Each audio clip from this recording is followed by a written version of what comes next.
सुवर्णपुर जिला सदर महकुमा ठारू मात्र 300 मीटर दूर तथा लेप्रा इंडिया पछपटे जनमुरा ग्राम पंचायत अधीनस्थ मुख्य रास्तार उभय पटे बस्ती धुबा बाहाली और सानझिंकी गाँवर लोके नलकूपर दूषित पानी व्यवहार कर 40 ରୁ 50 जन लोक किडनी रोग में आक्रांत होती।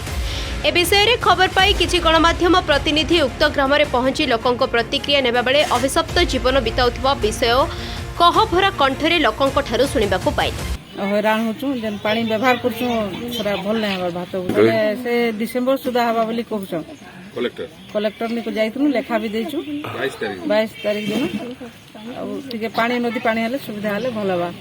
गोटे गोटे परिवार 2-3 जन मध्य एही रोग में आक्रांत थिबा जणा पड़िछि। सानझिंकीर जणे वृद्ध एवं मृत्यु सज्जारे थिबा देखिबाकू मिलिछि। पीबा पानी पई ए लोकंकु शहर को आसिबाकू पड़ुछि जहाके पानी 5 लिटर पाई पेट्रोल 1 लिटर खर्च करने पड़ुछि।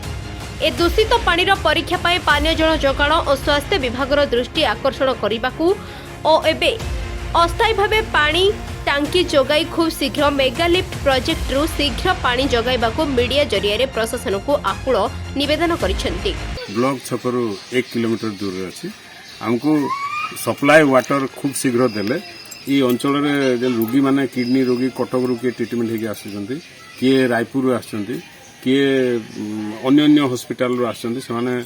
एटा 10-15 वर्ष हला किडनी रोग डायबिटीज रोग हाई ब्लड प्रेशर रोग रे सफर करूचंती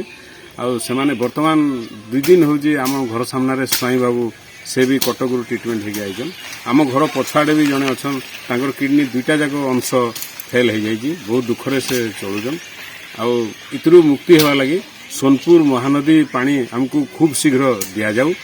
आउ कोल्ड ड्रिंकिंग वाटर गोटे सेटअप करी समस्त को शीघ्र दिया जाऊ कारण जीवन रक्षा हेले जाई लोक सरकार उन्नति करि पारे देशर उन्नति करि पारे। सुवर्णपुर जिल्लारू भास्कर दास को रिपोर्ट एटीवी ओडिशा।